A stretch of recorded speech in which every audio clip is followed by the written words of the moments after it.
Have you ever had that feeling, you're pulling an all-nighter, spending endless hours with your books, only to watch someone else waltz into the exam, seemingly carefree, and get a better grade in half the time? Well, let's dive into exactly how you can become that person. We've all seen these two students, right? On one side, you've got the grinder. They're running on fumes and their third cup of coffee, putting in these marathon 6-hour sessions just highlighting and rereading everything. Then, on the other side, you have the strategist. They're calm, focused, and get it all done in just a couple of hours. And when the grades come out, yeah, the strategist almost always wins. So what's the big secret? Is it some kind of magic? Are they just a genius? Nope, it's not about that at all. It's simply about having a better system. And that is exactly what we are going to build for you today. Now, the entire foundation for this new way of studying, it all starts with a really important mental shift. It's time to stop counting the hours you study and start making the hours you study count. That's right. Time is actually a pretty terrible way to measure how productive you are. I mean, think about it. 5 hours of just zoning out and rereading the same page over and over is way less effective than 1 single hour of super targeted active studying. The real key here is to focus on the quality of your work, not the sheer quantity of time you throw at it. To pull this off, we can actually use a cool psychological principle to our advantage. It's called Parkinson's Law. And put simply, it just means that if you give yourself 3 whole days to write an essay, guess what? It's going to take you 3 days. But what if you only gave yourself 3 hours? You'd be absolutely shocked at how fast you can get it done when you have to. So here's how you put it into practice. It's super simple. First, just be honest with yourself. How long should this really take? Then just chop off about 10 or 20% of that time. Set a timer for that new, shorter deadline and just start working. It creates this little bit of healthy pressure that forces your brain to be efficient and cut out the nonsense. Okay, the next mental trap we all fall into is called the sunk cost fallacy. This is that stubborn, annoying feeling you get when you've already spent an hour on one really tough math problem and you just refuse to give up even though you know you're just spinning your wheels. You gotta remember this. That hour you already spent, it's gone. It's sunk. Pouring more time into a dead end doesn't get your hour back. It just digs the hole deeper. The smartest thing you can possibly do is cut your losses and move on. So how do you beat this thing? It's a 3-step escape plan. First, just recognize it and admit to yourself, okay, I am truly stuck. Second, and this is a hard part, you have to swallow your ego and just stop. Then move on to other problems you know you can solve. This helps you build back your momentum, and you can always come back to that tough problem later with fresh eyes. Okay, mindset, check.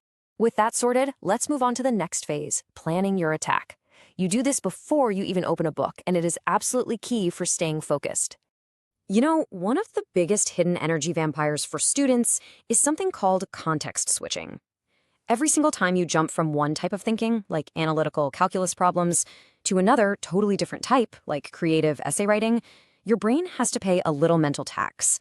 It's this transition cost that drains your energy and makes it hard to get back in the zone. The solution is so simple. Just stop switching gears so much.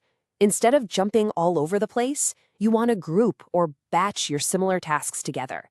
Do all your problem-solving, analytical stuff in one big block, and then do all your writing and creative work in another block.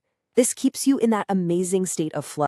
And the result is, well, it's huge. By batching your work, you go from having 3 jarring, mentally exhausting transitions all the way down to just one smooth transition. This saves you time, but more importantly, it saves you that precious mental energy. Now, to take this batching idea one step further, you gotta understand that you're dealing with 2 different types of tasks. You've got fixed tasks, which have a really clear endpoint, right? Like, make 20 flashcards. Done. But then you have variable tasks, like write an essay, which can just expand forever if you let them. So here's the pro tip, the rule you want to follow. Do your fixed kind of mindless tasks first. Why? Well, because finishing them creates a hard boundary on your time. When you then finally turn to that big, scary, variable essay, it's now forced to fit into the time you have left. Remember Parkinson's Law?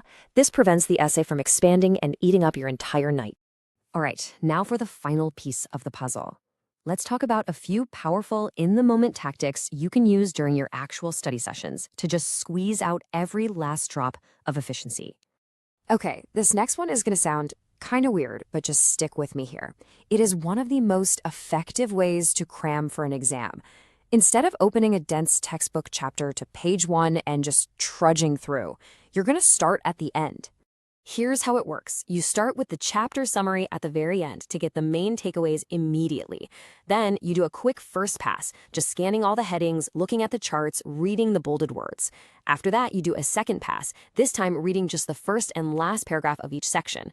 This whole tiered approach makes sure you get the most important info first, and you only read every single word if you still have time.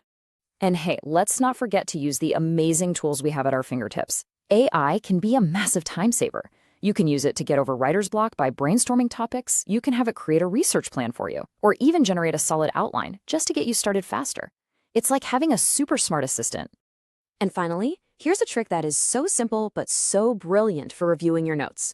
As you're sitting in a lecture, anytime the professor says something that you find confusing or don't fully get, just put a little star next to it in your notes.